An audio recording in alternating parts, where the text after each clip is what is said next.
Je voudrais, à la suite de tous mes collègues, remercier les organisateurs de ce colloque qui nous donne l'occasion un peu de repenser à Ogo, de repenser à ce qu'il a fait, de repenser à toute la place qu'il a prise dans notre corporation. C'était un homme exceptionnel. On dit chez nous que les meilleurs s'en vont. J'aurais préféré que le meilleur reste. Mais bon, c'est ainsi. J'ai été très ému de tout ce qui a été dit ce matin et quand je l'ai vu tout à l'heure, c'était très émouvant. Merci. L'éradication du paludisme, un défi pour l'an 2050. C'est ce qui m'avait été demandé, c'était de vous parler de l'élimination du paludisme, un défi pour 2050. Et puis j'ai préféré, avec l'accord du comité d'organisation, l'éradication exprès. Et je vais vous dire pourquoi tout à l'heure. Pardon. Ok, merci.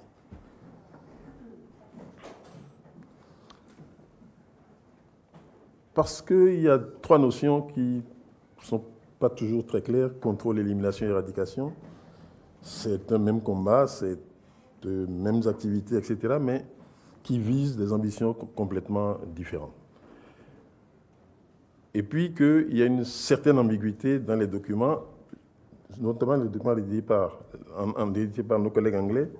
Je me demande si ce n'est pas exprès que cette ambiguïté-là est aussi entretenue.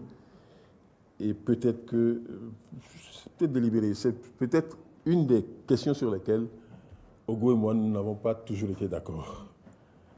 Il avait de temps en temps tendance à parler d'éradication, surtout quand que lui qui est anglophone, parle très facilement anglais, parlait un peu d'éradication, alors que j'étais sensible au fait qu'il ne faut peut-être pas forcément parler. Je vous rappelle juste que contrôler, c'est juste diminuer le fardeau, c'est-à-dire mettre en place un certain nombre de stratégies de façon à ce que le problème concerné ne soit plus un problème de santé publique et ne pèse plus trop lourd sur les systèmes sanitaires. L'élimination est un peu plus ambitieuse déjà.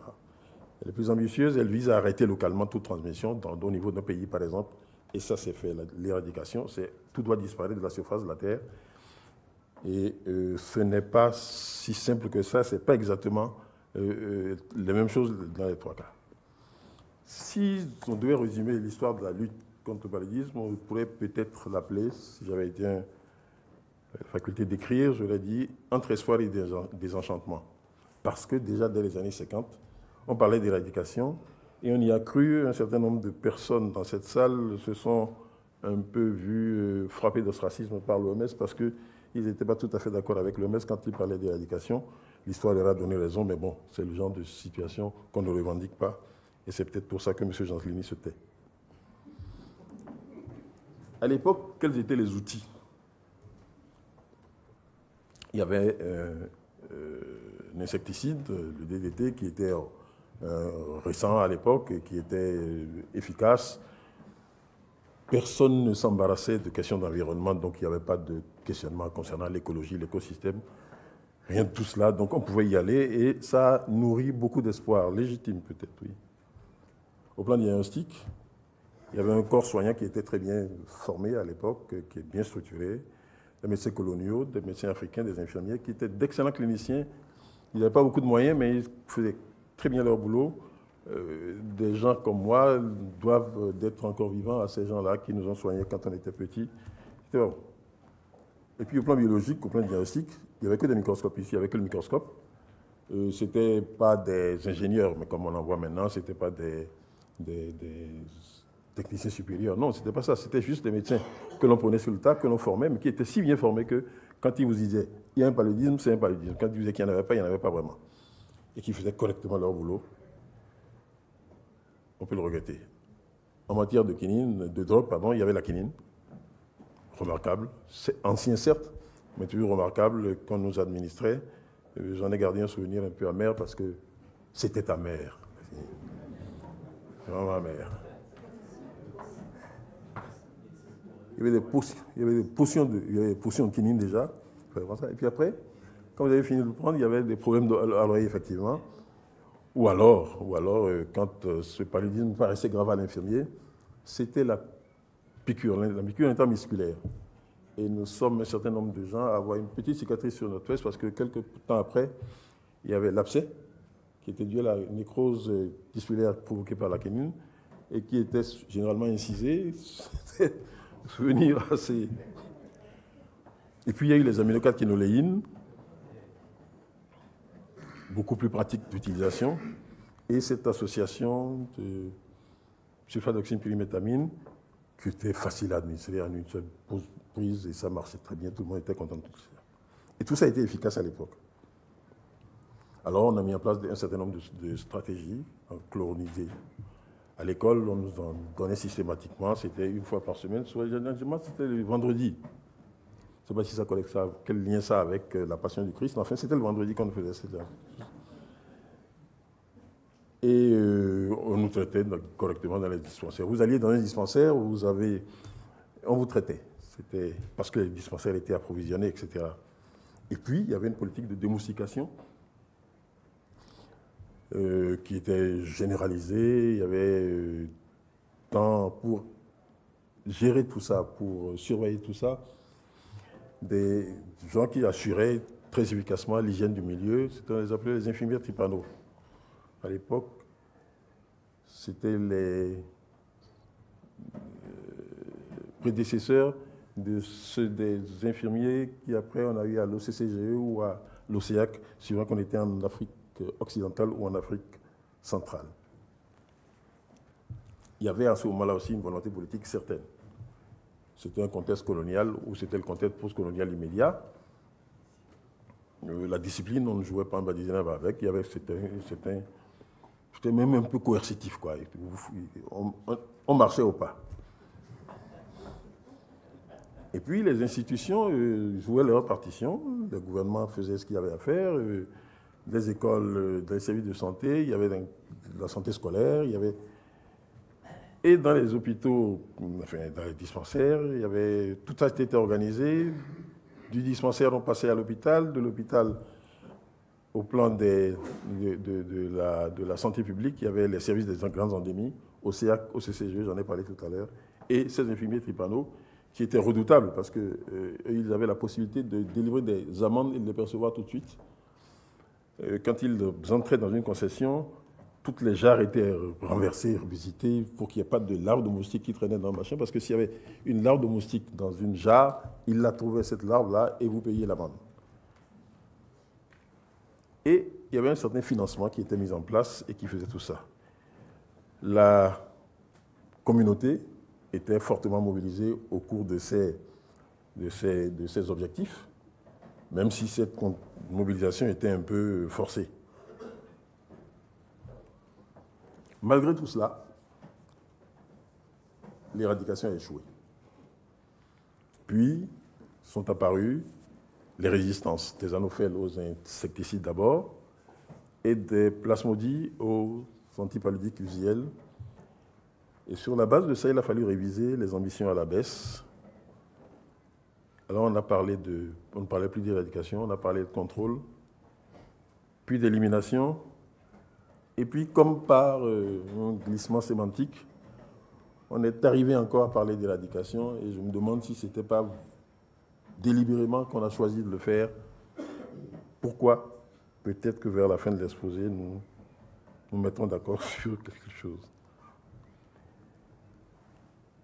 Donc aujourd'hui, élimination ou éradication, avec quels outils? Les insecticides toujours.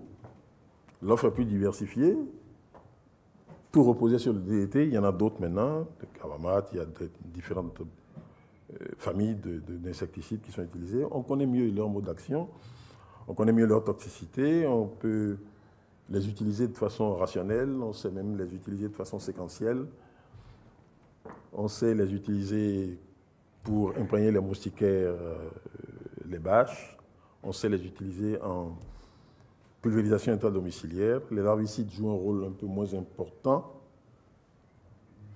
mais on connaît aussi leur impact sur l'environnement, d'où la pression pour une utilisation plutôt prudente.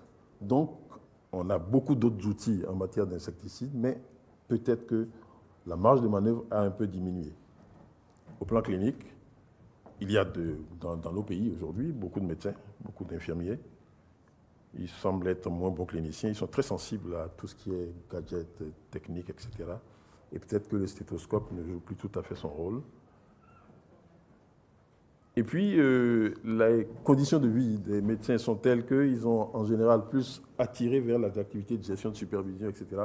Quand vous allez en tournée, quand vous allez travailler dans un dispensaire, dans un hôpital, un centre de santé, généralement, bien qu'il y ait des médecins formés par les facultés de médecine, etc. en place, les consultations sont encore assurées en général par les infirmiers, parce que le médecin, il est en supervision, il est en évaluation, etc. Parce que ça rapporte des per diem et ça permet de mieux vivre.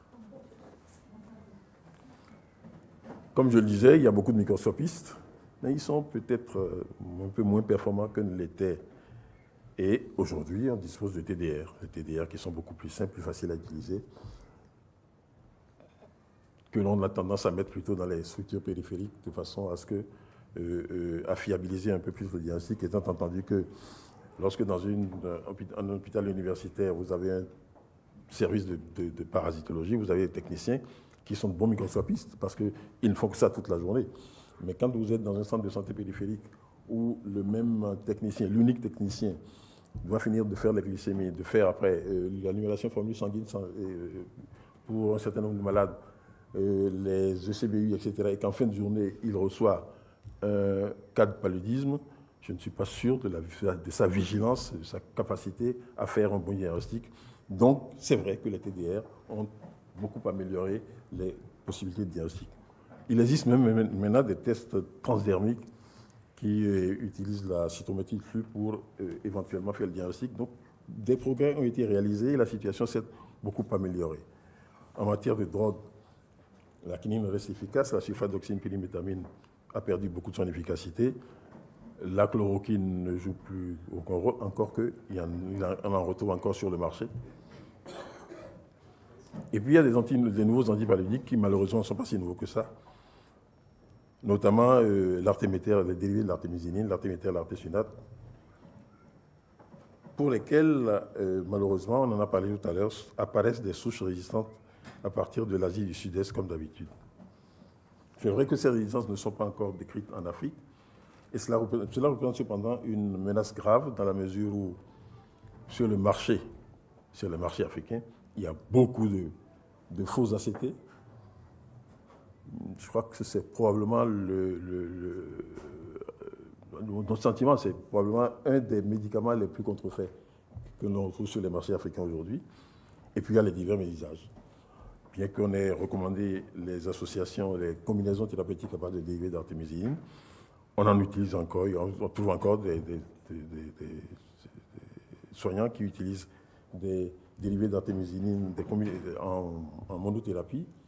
Et puis, il y a cette recommandation concernant une tisane qui est utilisée en prophylaxie et qui fait l'objet d'une publicité agressive de la part des réseaux sociaux actuellement en Afrique. Une ONG, je ne sais pas très bien comment ça se passe, enfin, ça nous vient d'Occident. Beaucoup de mauvaises choses nous viennent d'ailleurs d'Occident.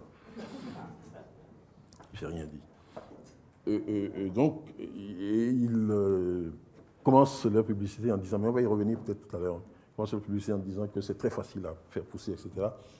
Et puis à la fin de la vidéo, on s'aperçoit qu'ils proposent à la vente des sachets. Donc ce n'est pas si altruiste que ça finalement. Donc il faut faire attention à ça. Mais ils sont écoutés. Quelqu'un a dit tout à l'heure que dans presque toutes les familles, il y a des téléphones portables, des Android, et donc ces WhatsApp-là passent. Et il ne se passe pas de journée sans qu'on reçoive un coup de fil en disant, mais vous, à la limite, nous sommes des complices des Big Pharma, et donc les parasitologues africains empêchent l'utilisation de mesures simples, alors que, et tout cela au bénéfice des Big Pharma.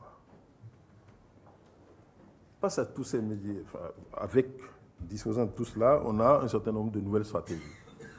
On a réorganisé la prise en charge et on va maintenant jusqu'au niveau communautaire en utilisant les outils diagnostiques que sont les TDR par exemple. Les TPI chez la gestante et chez l'enfant, on en a parlé, la CPS dans la région sahélienne, on en parle. Sauf que dans certains cas, peut-être qu'il y a une petite difficulté, la nécessité d'adapter les stratégies au faciès. Et je remarquais tout à l'heure que dans les présentations, dans la diapo que Francine nous a présentée, il y a eu des zones où les CPS correspondaient à ce qui était attendu et des pays où il y avait une très nette différence entre ce qu'ils...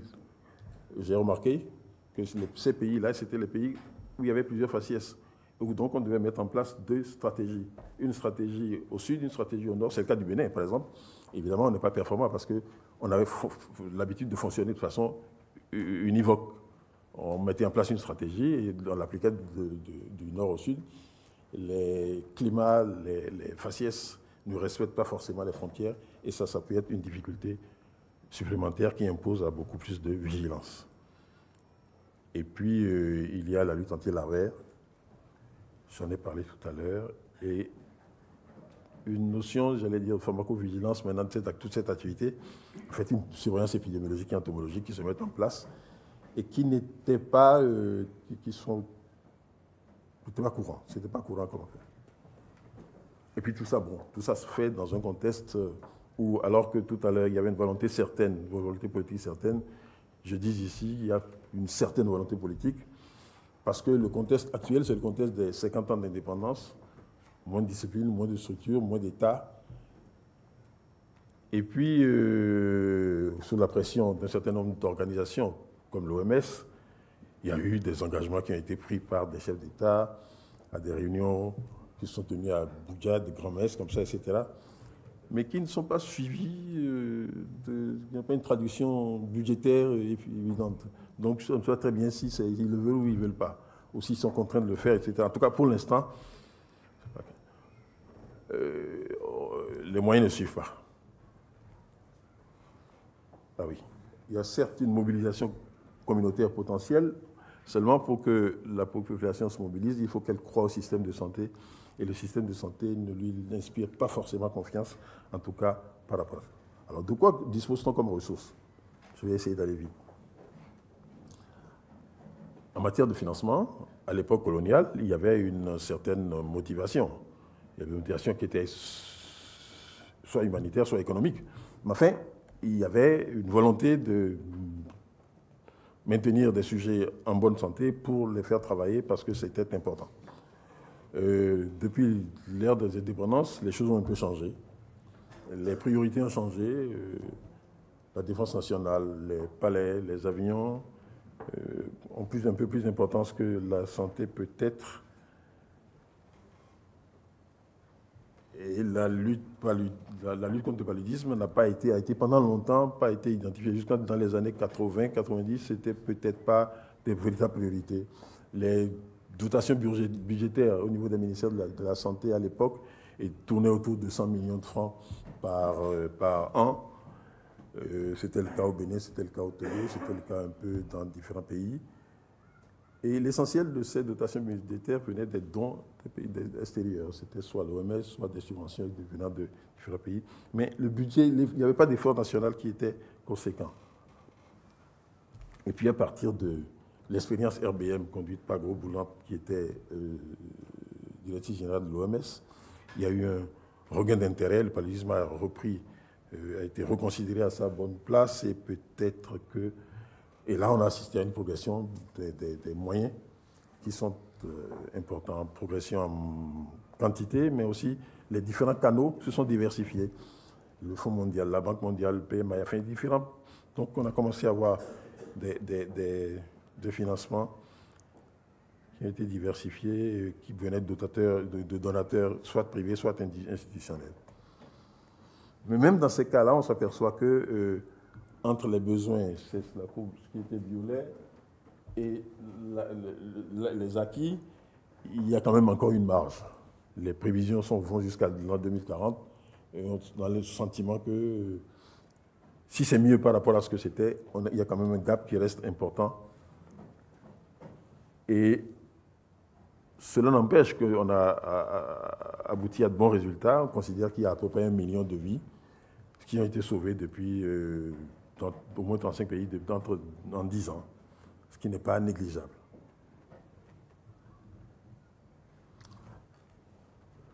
Pardon. Ce qui est peut-être important, c'est de voir comment sont structurés ces financements-là. On s'aperçoit que 70% des financements mis en place viennent du Fonds mondial, la Banque mondiale en donne un peu, le PMI, qui est le programme spécial du président américain, et puis il y a 7% qui viennent d'ailleurs, et dans ces 7%-là que l'on trouve la participation des pays eux-mêmes. La répartition des financements aussi n'est peut-être pas la plus judicieuse. C'est vrai, on essaye de mettre à l'échelle les différents moyens, on essaye de généraliser, etc. Mais on s'aperçoit que la portion congrue est une portion congrue faible qui est réservée au renforcement du système sanitaire, qui donc n'inspire pas confiance et donc n'entraîne pas forcément l'adhésion des différentes populations.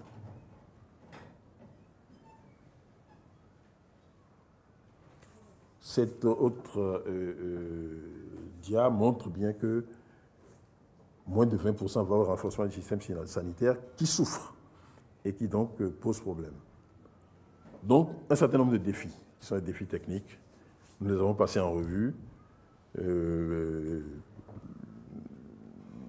personnel qualifié n'est pas toujours existant, une faible capacité à superviser et évaluer. Je vais aller vite, monsieur.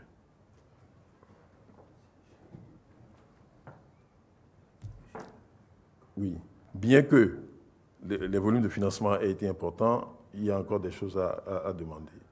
Les sources de financement, l'essentiel vient de l'international. Les États ne prennent pas beaucoup leurs responsabilités vis-à-vis de leur population et les financements nationaux, à la limite, devraient être dimensionnés en fonction, pardon, les contributions extérieures devraient peut-être être basées sur l'effort national d'abord. Et puis, il y a le mode de financement. Souvent, ça se fait par an. C'est-à-dire que vous pouvez gagner un financement pour votre programme cette année et puis l'année suivante, enfin la prochaine fois, ne pas gagner. Donc, rien ne permet d'assurer la continuité dans l'effort aussi dans les pays. Et ça peut être un élément de déstabilisation. Et puis, ce type de financement, visant l'efficacité, a fini par mettre en place ce qu'on appelait les bénéficiaires principaux et les bénéficiaires secondaires. Et les États sont devenus des bénéficiaires secondaires, c'est-à-dire qu'un certain nombre le financement va à une ONG internationale type Catwell, etc., qui organise la lutte, etc., enfin, théoriquement, ils assistent le pays, mais en fait, ils sont décideurs parce que c'est quand même eux qui reçoivent l'argent. Et puis, quand on en arrive à cela, on en est arrivé à la situation où dans certains pays, dans différentes régions, les politiques n'étaient pas tout à fait les mêmes parce que les bailleurs étaient différents, que chaque bailleur avait ses objectifs. Et donc ça peut jouer un peu sur la cohésion ailleurs. Mais le fait d'avoir positionné de l'argent ailleurs a siphonné un peu les compétences vers les pôles financiers, d'où une perte de capacité au niveau des PNLP, dans presque tous nos pays.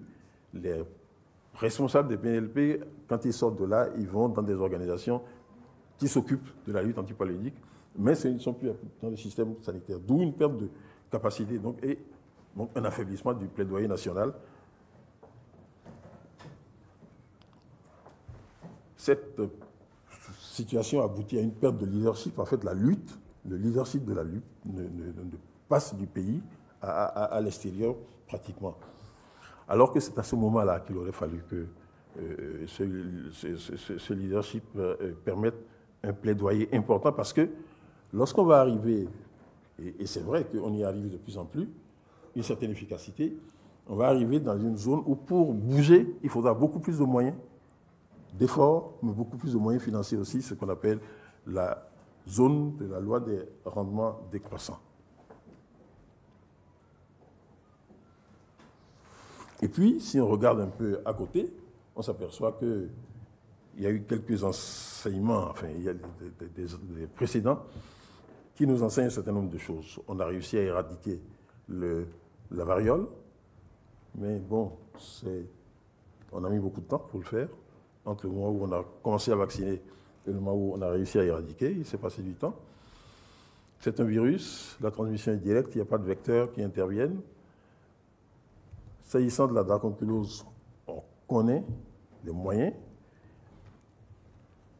on a tous les outils pour le faire, et pourtant on n'a toujours pas encore éradiqué.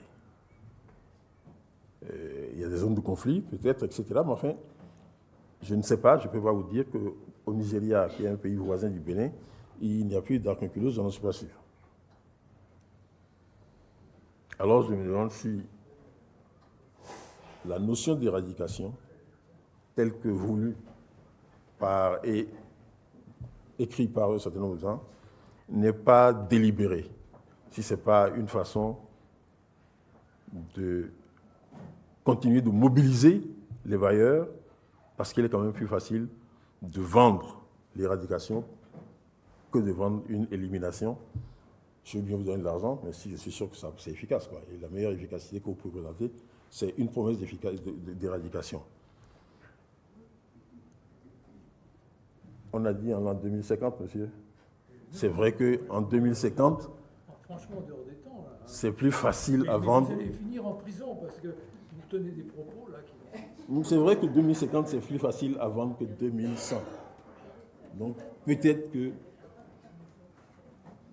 c'est délibérément que, sachant que ce soit possible. Achille, on pourrait peut-être passer aux questions. Merci. Restez là. Madame Leroy. Alors, rapidement, parce que nous sommes théoriquement à l'heure de la conclusion. Et je mets le prix de M. Pierre-Roger, M. François Gros de me pardonner pour le retard. Quelques questions, et après la conclusion. Y a-t-il des questions dans la salle? Il n'y en a pas, donc c'est parfait, c'est réglé.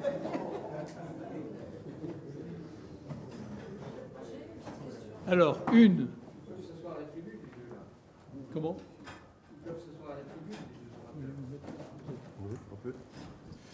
Okay. Sur les micros.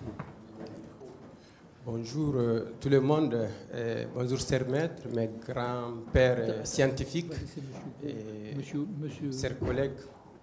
En tout cas, merci d'avoir organisé cette journée pour mon homonyme Ogo. Et lors de la pause, quelqu'un m'a demandé gentiment que veut dire Ogobara. Parce que quand il a vu que mon nom, je m'appelais Ogobara, il dit qu'est-ce que ça veut dire? Donc Ogobara, ça veut dire d'augmenter le pouvoir. Donc c'est pour dire mon homonyme était un homme très humble. Et ça veut dire, même s'il est fils d'un paysan, pas de n'importe quel paysan. Il vient d'une famille très importante où il y avait en tout cas beaucoup de pouvoir. Voilà, donc c'est pour dire Ogobara, ça veut dire d'augmenter le pouvoir. C'est non. Maintenant, je voudrais poser la question par rapport à la place de la médecine traditionnelle dans la lutte contre les maladies. Pas seulement le paludisme, parce que le professeur Ogobara Dumbo tenait beaucoup à cœur, en tout cas, la valorisation de la médecine traditionnelle. Et il a fait beaucoup pour le pays d'Ogon, pour Bandiagara, où il y a un réseau quand même de médecine traditionnelle. Quand on sait que la médecine traditionnelle joue un rôle important dans la prise en charge des maladies chroniques, et aussi, de plus en plus, on voit les gens vont beaucoup vieillir, et en Afrique, nous occupons bien de nos personnes âgées. Donc, l'Afrique n'a pas qu'à recevoir, nous avons aussi à apporter à ces pays dits riches. Voilà, je voudrais juste savoir la place de la médecine traditionnelle dans toutes ces stratégies de lutte contre les maladies. Je vous remercie beaucoup. Cette question s'adressait à qui? À tout le monde, à tous ceux qui ont parlé des maladies et de l'éradication, de la lutte, à tout le monde, parce qu'on a parlé aujourd'hui très peu de médecine traditionnelle. Et le professeur Ogobara, quand même, a beaucoup valorisé, a beaucoup travaillé avec les réseaux de guérisseurs traditionnels à Bandiagara. Oui, je peux essayer une réponse. Je crois que vous avez raison de poser la question. C'est important qu'on se préoccupe de la médecine traditionnelle. Mais je crois qu'avant de porter la médecine traditionnelle sur le marché du donner et du recevoir, nous avons besoin de travailler la médecine traditionnelle, de savoir de quoi nous parlons exactement.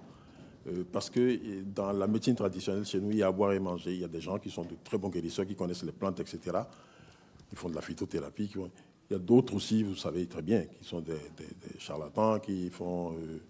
et qui embrouillent tout le monde. Alors, je n'ai pas de compétences particulières dans cette matière, mais je pense qu'il y a certainement... l'environnement est si hostile dans ce que je connais de l'Afrique que s'il n'y avait pas une certaine science endogène, il y a longtemps qu'il n'y aurait plus d'individus dans ce pays. Donc, il y a quelque chose, c'est vrai, mais il faut peut-être qu'on s'organise et qu'on installe un vrai dialogue entre les tradipraticiens et nous-mêmes. Donc, il nous faut faire preuve d'humilité, aller à leur école, aller à leur écoute, pour peut-être discuter avec eux, mais en les respectant et non pas dans une démarche qui vise seulement à aller faucher des recettes et qu'éventuellement on commercialise sur leur dos en les trichant, quoi. C'est un peu ça. Donc nous avons besoin de leur apparaître comme des gens fiables avec qui ils peuvent travailler. Voilà ce que je dis. Merci beaucoup pour cette réponse. Madame Leroy. Je voudrais juste ajouter quelque chose sur le rôle de la médecine traditionnelle, sur l'expérience qu'on parlait d'éradication. Il y a une maladie qui s'appelle le tétanos, et le tétanos néonatal. Pour sûr, le vaccin est, je dirais, pour 90% dans l'éradication du tétanos, parce que là, on peut bientôt parler d'éradication. Quand j'ai commencé ma carrière scientifique, il y avait 2 millions de morts de tétanos. Et il y en a plus que quelques milliers maintenant dans le monde. Donc c'est vraiment... on oublie souvent de le citer comme maladie où il y a eu un succès. Et le rôle des sages-femmes traditionnelles dans les accouchements, puisque la transmission souvent sur les nouveau-nés se faisait par les accouchements, quand on a formé les sages-femmes pour faire les accouchements dans des conditions aseptiques, simplement se laver les mains, et on a vu la mortalité de tétanos néonatal diminuer. Donc ça peut être un relais aussi, mais moi je ne dissocierai pas la science, je dirais, allopathique et la science de la médecine traditionnelle. Il faut... Je pense que c'était un des messages du professeur Ogo. Il faut s'intégrer dans la société et tous les acteurs de la société doivent faire partie prenante des problèmes de santé et de leur résolution. Oui, mais tous les acteurs de la société à leur place, pas à la place des autres.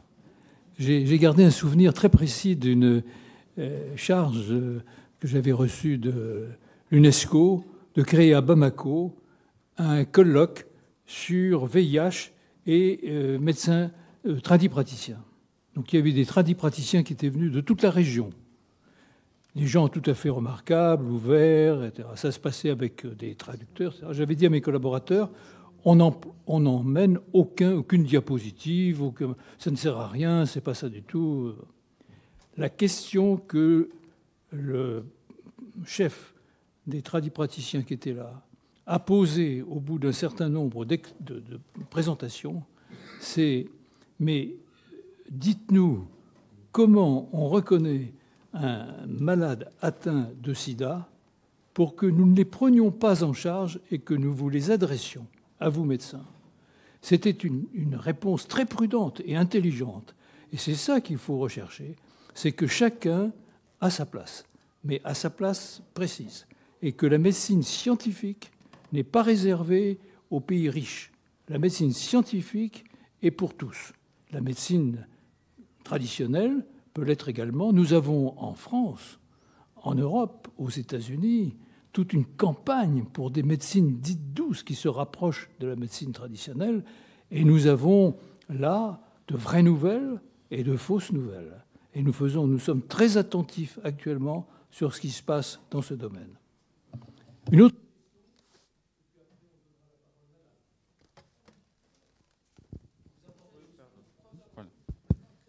Moi, c'est une question que je voulais poser tout à l'heure à une consoeur, docteur Migo Nabias, je crois, je ne sais pas si elle est encore là. Hein? Tout à l'heure, je discutais avec elle parce que je ne comprenais pas que, ayant fait de la recherche en immunologie moi-même, je me suis formée en immunologie, donc j'ai des notions assez quand même consistance dans le domaine. Donc en parlant de mémoire immunitaire, je ne comprenais pas que dans le domaine du paludisme, la mémoire humanitaire était plus péjorative, était plus contre-productive que dans les autres, que par rapport dans les pathologies virales, de manière générale. Ma consoeur m'a dit que, c'est-à-dire qu'un enfant qui est né, un nourrisson qui est né d'une mère atteinte, qui a eu une primo-infection par le parasite Plasmodium falciparum ovivax, à la naissance, effectivement, il s'est imprégné un petit peu de cette infection, donc il développe une sorte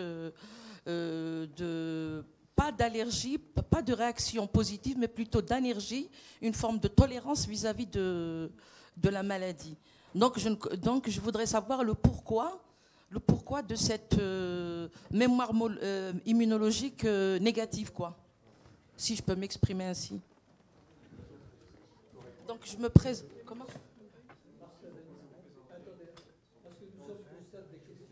Non, il me parle, monsieur. Je peux essayer de répondre. Le paludisme induit une immunité, mais il l'induit un peu lentement. Et les enfants, il faut qu'ils fassent 1 ou 2 accès par an pour qu'au bout de 3 ans, ils aient un début d'immunité. Vous parlez de la mère qui a eu un paludisme et plusieurs paludismes et qui est semi-immune, on dit semi-immune.